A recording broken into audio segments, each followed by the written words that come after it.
La grande interview sur CNews et Europe 1 avec aujourd'hui Othmane Nasrou, secrétaire général des Républicains, vice-président de la région Île-de-France. Bonjour à vous. Bonjour. Merci d'avoir accepté notre invitation. Avant de parler de ce qui s'est passé ce week-end en Allemagne, de la menace islamiste, de l'immigration, du racisme anti-blanc ou encore de la présidentielle qui approche plus vite qu'on ne le pense. Un mot d'abord de ces incendies, Othmane Nasrou, qui frappent la Gironde et les Landes. La situation est catastrophique, dramatique. Le méga-feu a déjà ravagé 42 000 hectares en Gironde. C'est que les auditeurs d'Europe 1 et les téléspectateurs de CNews aient bien cette image en tête. C'est quasiment 4 fois la ville de Paris intramuros.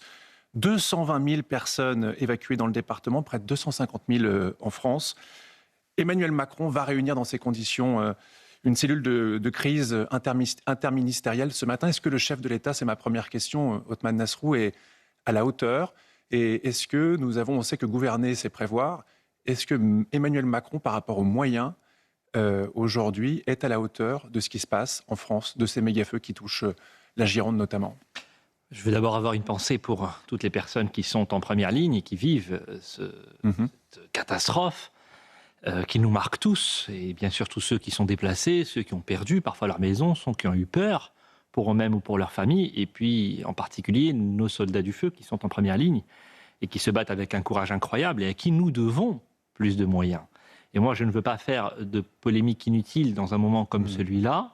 Tout cela, évidemment, interroge. Nous devons adapter notre réponse.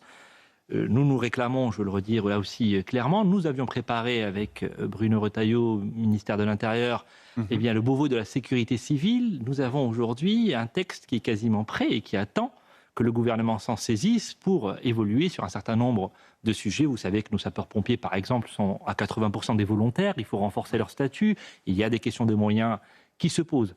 Mais sur la seule question des moyens... Je le rappelle aux auditeurs d'Europe 1 et aux téléspectateurs de CNews, les militaires, les pompiers militaires sont à Paris et également à Marseille. Mais les autres, effectivement, vous avez raison, sont des pompiers volontaires. Tout à fait. C'est un sujet important. À 80%. Et donc, il faut leur donner les moyens de leur engagement au service des autres, ce qui rend aussi d'ailleurs leur engagement tout à fait admirable. Mais donc, ça pose des sujets vis-à-vis de leurs employeurs, etc. Donc, nous avons beaucoup de choses à faire évoluer sur notre modèle de sécurité civile. Il y a des propositions qui attendent depuis l'été 2025. Oui. Et donc, moi, j'appelle à ce que ces propositions-là soient mises en œuvre. Et puis, sur la question des moyens, là aussi, il faut se dire les choses. Nous avons un État qui est au bord du surendettement, qui est à la limite de ce qui est possible en termes de stabilité financière. Parce que c'est un sujet important, plus de 3 500 milliards d'euros de dette. Effectivement, on est en train de vivre une crise sans précédent. On va en parler. Mais oui, sur la question des moyens, la France dispose de 12 Canadair. Seuls 8 aujourd'hui sont opérationnels. Il y a même un pilote qui était en train d'écoper sur la Seine, qui a dit que sur les 8, il n'y en avait finalement que 5 qui étaient réellement opérationnels. D'ailleurs, une réaction sur ce qu'a dit ce pilote de Canadair. 2 milliards d'euros, a-t-il dit, alors qu'il était en train d'écoper sur la Seine, son Canadair. Il dit 2 milliards d'euros pour dépolluer la Seine. Avec cet argent, on achète 15 Canadair. Est-ce que, selon vous, c'est une fausse polémique ? Ou est-ce qu'il faut quand même regarder les choses en face et se dire que parfois on dépense mal l'argent en France ? Il y a un énorme problème de dépenses publiques. Nous ne cessons de le dire. Et là aussi, il faut dire la vérité aux Français. Vous me parlez du coût de la dépollution de la Seine. Moi, je vais vous parler des intérêts de la dette. Parce qu'effectivement, nous avons accumulé une montagne de dettes, mais nous allons payer cette année presque 80 milliards d'euros d'intérêts de la dette. C'est l'équivalent de 2 Canadair par jour. 2 Canadair par jour qui vont simplement pour payer les intérêts, pas même rembourser notre dette. Et donc, si vous voulez, on a 2 Canadair qui sont commandés, qui vont arriver en 2032. Moi, je vous parle aujourd'hui de l'équivalent de 2 Canadair par jour qui sont brûlés à cause de la mauvaise gestion de l'État. Et donc ça, effectivement, tous ceux qui posent la question des moyens face à cette crise et qui n'osent pas dire qu'en face, il faut tenir nos comptes, faire des économies, mieux gérer l'argent public, l'argent du contribuable, lutter contre toutes les formes de gaspillage, contre tous les doublons, contre la bureaucratie qui grève l'action publique. Et si nous ne faisons pas cela, nous n'aurons plus les moyens d'investir. Et aujourd'hui, nous avons un État qui n'investit plus suffisamment parce que son fonctionnement écrase le reste. Et donc oui, les deux sujets sont intimement liés. On va revenir bien sûr sur le budget, mais je voulais vous faire réagir également sur ces masques.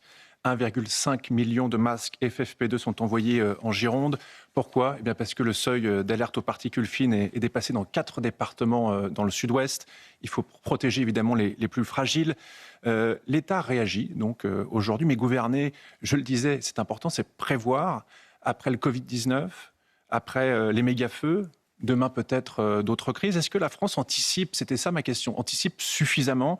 Est-ce que dans notre pays aujourd'hui, on prépare assez bien les grandes crises du 21e siècle?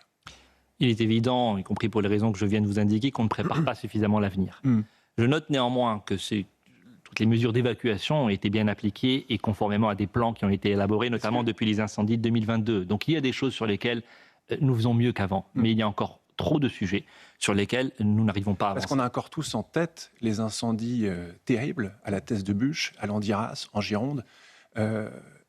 Aujourd'hui, le cauchemar continue en Gironde, mais on a vécu pourtant toutes ces situations. Et quand on se retrouve à nouveau confronté à ces situations-là en question, on voit qu'on est dépassé. Et c'est vrai que les Français se disent, mais pourquoi on n'est pas capable gouverner, c'est prévoir. Une fois de plus, je le répète, pourquoi on n'est pas capable d'avoir aujourd'hui, d'avoir prévu ce type de situation? Mais gouverner, c'est prévoir, mais quand l'État gouverne seul, on ne prévoit plus rien. Et moi, je demande à l'État, là aussi, de lâcher prise et de se recentrer sur ses compétences essentielles. Les collectivités peuvent faire davantage, demandent à faire davantage. J'entendais tout à l'heure sur votre antenne Karim Bouhamrane. Nous ne sommes pas de la même sensibilité politique, mais néanmoins, il dit des choses intéressantes sur ce sujet-là. Je vous donne aussi ce que nous demandons aussi avec la région Île-de-France, avec Valérie Pécresse, où par exemple, sur la gestion des forêts, nous demandons à avoir plus de compétences, à ce que ce soit notre responsabilité. Nous finançons déjà, alors que ce n'est pas notre rôle, l'équipement de nos sapeurs-pompiers. Nous finançons demain, nous souhaitons financer des équipements innovants, par exemple pour détecter des feux dès le départ, pour qu'on puisse intervenir plus rapidement. Nous sommes en train de faire un audit désormais de toutes nos forêts, précisément parce qu'il y a tout un tas de choses à améliorer pour évidemment prévenir. Et globalement, nous sommes dans un pays où la prévention est toujours le parent pauvre de nos politiques publiques. Mais ça suppose que l'État, encore une fois, soit mieux géré, lâche prise, laisse les collectivités, le secteur privé, le secteur associatif faire davantage sur un certain nombre de sujets. Et je crois que nous sommes ici typiquement sur un sujet sur lequel nous devons faire évoluer notre façon de voir les choses. Alors Emmanuel Macron, président de la République, je le disais au début de cette interview, va présider une cellule de crise interministérielle parce que la situation est extrêmement grave. Il a dit, le chef de l'État, sur X, nous reconstruirons, nous réparerons et nous serons présents. Est-ce que le chef de l'État ne confond pas peut-être la reconstruction de Notre-Dame avec ces incendies? Il faut 50 ans, voire un siècle pour que la nature puisse reprendre ses droits. Est-ce que ça montre d'une certaine manière une certaine déconnexion quand même du chef de l'État sur ce sujet-là ou pas? Mais la déconnexion, elle est là, puisque derrière ces formules incantatoires qu'on ne peut que partager, il y a la faiblesse des moyens et la faiblesse de nos marges de manœuvre. Et au moment où je vous parle aussi, le taux d'intérêt de la dette française est en train de s'envoler. Parce que nos créanciers commencent à douter de notre solidité financière. Donc ce n'est pas tout de faire des grandes promesses. Et moi, ce que je note, c'est que toutes les promesses de 2017 n'ont pas été suivies d'effet. Nous attendions, les Français qui ont voté pour le président de la République attendaient une réforme de l'État. Elle n'a pas eu lieu. Attendaient d'ailleurs une baisse du nombre d'agents publics. C'est l'inverse qui a eu lieu. On attendait la décentralisation. Je viens de vous en parler. Ça a été une recentralisation comme jamais.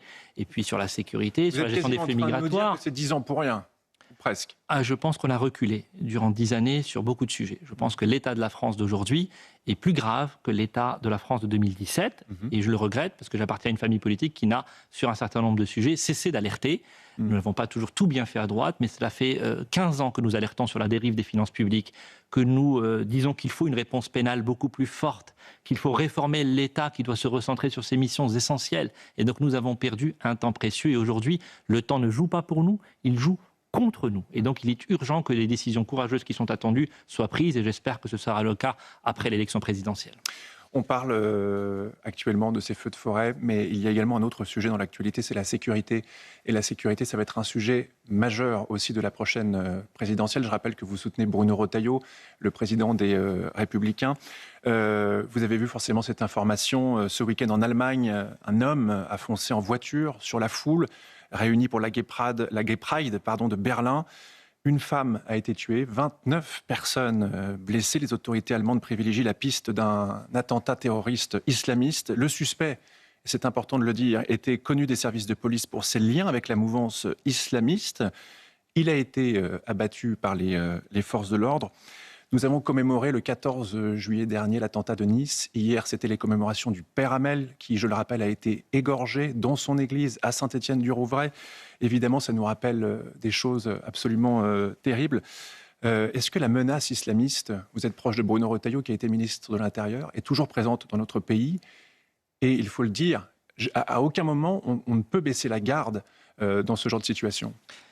Mais cette menace, et malheureusement ce qui vient de se passer à Berlin nous le rappelle, elle est présente plus que jamais. Oui. Elle est présente parfois sur le front extérieur, mais elle est présente sur notre sol, elle se développe sur notre sol. L'Allemagne, c'est pas loin de la France.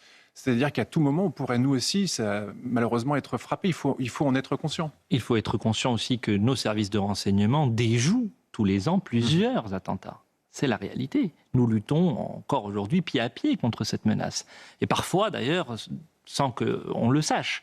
Et là aussi, je veux rendre hommage à nos policiers, à nos gendarmes et à nos services de renseignement. Vous avez raison. Je les ai vus de près travailler. Ils font un travail remarquable. Mais la réalité, c'est que nous sommes encore au début de ce combat. Nous luttons contre une idéologie qui, malheureusement, peut gangréner un certain nombre d'esprits et pousser des gens à passer à l'acte et à se retourner contre parfois leur propre pays. Puisque aujourd'hui, nous avons des gens qui sont parfois nés en France et qui deviennent des ennemis de la France. Il faut appeler les choses en leur nom. L'homme en question qui a été abattu était d'origine libanaise, mais effectivement, le problème allemand est peut-être pas si loin du problème français. C'est-à-dire qu'il y a des personnes qui sont devenues allemandes ou qui sont devenues françaises et qui, aujourd'hui, se retournent contre leur propre pays, celui qui les a accueillis. Et ce qu'on voit aussi, si vous me le permettez, je veux le dire là aussi clairement, tous ceux qui vous disent qu'il faut lutter contre l'homophobie, mais qui refusent dans le même temps de lutter contre l'islamisme, eh bien, sont aujourd'hui dans une forme d'impasse, puisque ce qui se passe à Berlin montre bien, je pense à toute une partie de la gauche. Vous pensez à la France insoumise ? Mais je ne pense plus à la France insoumise, puisque la France insoumise est perdue dans ce combat-là, dans ces deux combats-là, en réalité. Ce qu'on voit simplement, c'est que... La France insoumise ne veut pas voir qu'il y a en France un islamisme qui est là, qui rôde, et qui pourrait un jour se retourner contre eux, contre toutes les valeurs que ce mouvement politique porte. Vous avez dit la France insoumise ne veut pas voir. J'ai longtemps cru que c'était de l'aveuglement, je pense aujourd'hui que c'est de la complicité.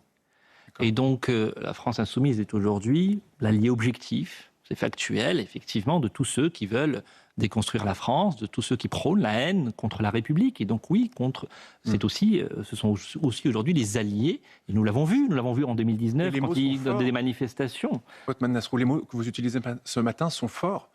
Vous accusez donc la France insoumise de complicité, c'est-à-dire qu'en gros, ce que vous nous dites ce matin sur CNews et sur Europe 1, c'est que ce mouvement politique est prêt à tout pour gagner les élections. Je le regrette, oui, malheureusement, mes mots sont forts, mais je crois qu'ils sont en dessous encore de la réalité. Ce mouvement politique-là est aujourd'hui un mouvement anti-république et effectivement un mouvement qui cautionne toutes les dérives, et nous l'avons vu, l'antisémitisme. Nous pourrions parler du concert de cet artiste, Barbara Bush, qui a été hué. Le concert a dû être interrompu à cause de l'antisémitisme de ses militants dans la mouvance de la France insoumise. Et la liste est longue. On se souvient de Jean-Luc Mélenchon qui avait fait un jeu de mots sur l'affaire Epstein, et puis en disant « non mais j'ai voulu dire, j'aurais dû dire Epstein, ça fait plus russe ». Il y avait aussi y a d'autres exemples. Les exemples sont nombreux malheureusement. Pour vous, Jean-Luc Mélenchon est face à ces mots très durs, considérés par beaucoup d'antisémites, et devrait être éliminé de la campagne présidentielle assez naturellement. Bon, j'espère qu'un maximum de nos concitoyens vont se détourner du bulletin de vote de la France insoumise, mais malheureusement, je ne prends pas mes désirs pour des réalités. Il faut combattre ce mouvement politique pied à pied, ne jamais rien leur céder. Jean-Luc Mélenchon avait dit que l'antisémitisme était résiduel dans notre pays. Il a dit ça à un moment où les actes antisémites, j'étais en charge de la lutte contre l'antisémitisme au gouvernement à ce moment-là, étaient multipliés par 4 à la suite du 7 octobre, par 4. Et donc, je pense en effet que sur l'antisémitisme, sur, encore une fois, l'homophobie, puisqu'encore une fois, quand on défend l'islamisme, eh bien, on met en danger des gens en raison de leur orientation sexuelle. C'est ce que nous voyons aujourd'hui, malheureusement, à Berlin. Et donc, il faut lutter contre ces extrémistes-là, cette extrême gauche-là, qui est en train de faire un mal considérable à notre pays. Alors, je ne pensais pas vous poser la question tout de suite, mais j'en ai l'opportunité, donc je le fais. Ici même, à votre place, le député socialiste, M. Brun, qui est d'ailleurs candidat, s'il y en a une à la primaire socialiste, a dit que s'il y avait un deuxième tour, parce que le scénario est probable, entre Marine Le Pen et Jean-Luc Mélenchon, il n'a pas hésité. Ici, à votre place, il a dit « je mettrai un bulletin Jean-Luc Mélenchon ». Est-ce que la droite, alors certes, c'est peut-être de la politique fiction, mais ne pourrait pas dire, comme M. Brun du Parti socialiste, dire ben voilà, si on a Jean-Luc Mélenchon face à Marine Le Pen, eh bien la raison, ce sera nous, hommes de droite, de voter pour Marine Le Pen. Mais d'abord, je veux dire à M. Brun qu'il se déshonore. Et que malheureusement, on le voit, le Parti socialiste qui ne cesse de nous expliquer que cette fois, c'est bon, ils ne sont plus les alliés de la France insoumise, finit toujours par redevenir le vassal de la France insoumise. Donc je le regrette. Moi, je vais être très clair avec vous. Nous ferons tout pour faire barrage à la France insoumise, dont je considère aujourd'hui, je viens de vous l'expliquer, que c'est l'ennemi, malheureusement, de notre République, et donc démocratiquement, bien sûr. Sur le plan des idées, il faut combattre ces gens-là. Néanmoins, nous ne sommes pas obligés pour cela de céder au n'importe quoi du Rassemblement national. Et moi, je ne me résous pas à avoir aujourd'hui ce face-à-face stérile que vous me décrivez, pardon de vous dire que ce n'est pas joué, et que moi, je pense et j'espère de tout cœur que nous aurons au second tour Bruno Retailleau, puisqu'il incarne à la fois la rupture dont le pays a besoin, sans tomber dans le n'importe quoi, dans l'aventure sans lendemain que nous prépare Marine Le Pen quand on voit son programme économique, quand on voit son impréparation, quand on voit ses alliances à l'étranger. Très franchement, ce serait un choix catastrophique pour notre pays. Et donc je vois barrer la route à la France insoumise sans tomber dans le n'importe quoi. Mais vous nous dites quand même ce matin que dans la balance, au moment où il faudra se prononcer, que en responsabilité, vous vous dirigeriez a priori plutôt vers le Rassemblement national. Non, je ne vous dis pas ça. Je ne vous dis pas ça parce que je ne me résous pas à ce second tour et je ne tomberai pas dans le piège de considérer que nous sommes éliminés dès le premier tour, ce piège qui a été tendu à la droite tant et tant de fois, y compris par le président de la République, qui nous expliquait toujours que c'était lui ou le chaos. Finalement, on l'a eu lui et on a désormais le chaos. Donc moi, je vous dis, nous avons besoin de la droite aux responsabilités, pas du Rassemblement national et bien sûr certainement pas de la gauche et de l'extrême gauche à laquelle nous ferons barrage. Et donc je souhaite encore une fois, qu'un maximum de nos concitoyens regardent le détail des projets et portent Bruno Retailleau aux responsabilités. Si on en a le temps, on va parler des candidats à la présidentielle. Il y en a beaucoup sur la ligne de départ. Othmane Nasrou, vous avez été secrétaire d'État chargé de la citoyenneté et de la lutte contre les discriminations de France. Voilà pourquoi ça m'intéresse tout particulièrement de vous avoir ce matin sur cette requalification de la justice dans l'affaire Crépol. 3 ans après le meurtre du jeune Thomas Perotto à Crépol, les juges d'instruction ont finalement retenu la circonstance aggravante de racisme anti-blanc. Est-ce qu'aujourd'hui, n'en déplaise à certains, on peut dire qu'il y a un racisme anti-blanc en France ? Mais c'est une évidence. Et ce qu'un juge aujourd'hui a admis, je suis très surpris que beaucoup de responsables politiques n'osent pas le dire. Et que dire simplement qu'il y a toutes les formes de racisme, et bien sûr qu'il y a aussi une forme de racisme qui vise des gens parce qu'ils sont français, parce qu'ils sont blancs. C'est une réalité d'ailleurs que nous observons sur un certain nombre de territoires. Et donc beaucoup, moi je ne suis pas surpris, et nous le disons depuis longtemps. Comment que certains ont, peut-être contre la France, contre les Français Je crois qu'on a laissé dans notre pays prospérer un système de valeurs parallèles, et je crois que quand on n'a pas su défendre notre propre modèle, quand on n'a pas su être fier de ce qu'est la France, et qu'on n'a pas su transmettre l'amour de la France à nos plus jeunes, à qui on expliquait au contraire la repentance, à qui on expliquait que la France était détestable, et bien forcément on a nourri une forme de ressentiment et de détestation de soi-même. Et donc aujourd'hui il faut faire exactement l'inverse, être fier de notre pays, le défendre et ne pas accepter n'importe quoi. Et donc encore une fois, oui, il y a du racisme anti-blanc, comme il y a du racisme bien contre toutes les personnes en raison de leur origine, de leur religion, de leur couleur de peau. Et je suis effectivement, je ne suis pas surpris, je suis heureux que la justice le reconnaisse dans le cas en plus du drame absolument horrible qui a coûté la vie au jeune Thomas à Crépol. Mais là aussi, pendant longtemps, on était caricaturé quand on disait ce genre de choses.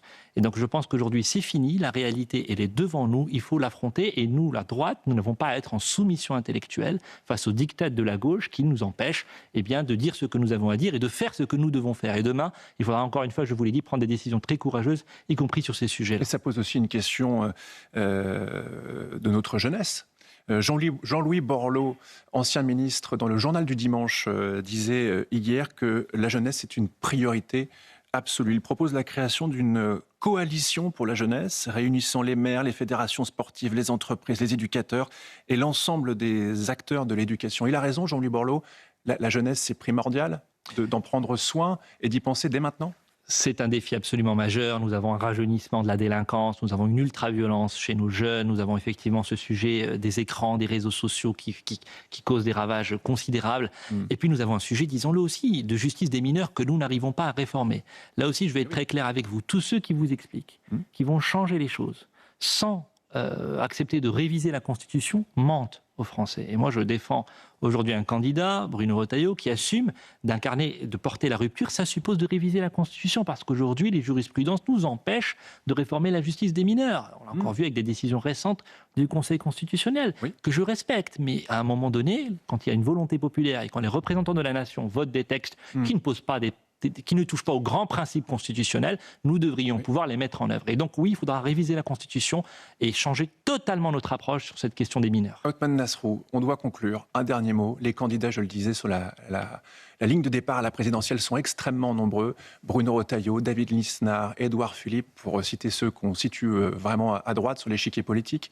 C'est pas dangereux, ça, d'avoir trop de candidats à droite. Et à la fin, le risque peut-être d'avoir ce que vous ne souhaitez pas, Marine Le Pen face à Jean-Luc Mélenchon. D'abord, moi, je n'ai qu'un candidat, il s'appelle Bruno Retailleau, qui a été choisi par nos adhérents, nos militants. Mais simplement, ce que je veux vous dire, c'est que le danger, il n'est pas là. Le danger, c'est que l'an prochain, on reparte sur de la synthèse molle. On ne prenne pas les bonnes décisions, parce qu'à ce moment-là, nous n'aurons fait que retarder encore un peu l'aventure démagogique qui nous attend. Et moi, je ne veux pas de la démagogie du Rassemblement national au pouvoir, je ne veux pas de la menace terrible qui est aujourd'hui la France insoumise, et donc je veux un vrai projet de rupture, et c'est pourquoi je suis certain qu'à l'automne, les choses apparaîtront différemment. On suivra tout ça avec beaucoup d'attention. Votre candidat, donc Bruno Retailleau, président des Républicains, candidat à la présidentielle, et je rappelle que vous êtes secrétaire général des Républicains. Merci. Merci à vous, merci de votre invitation. Bonne journée à vous.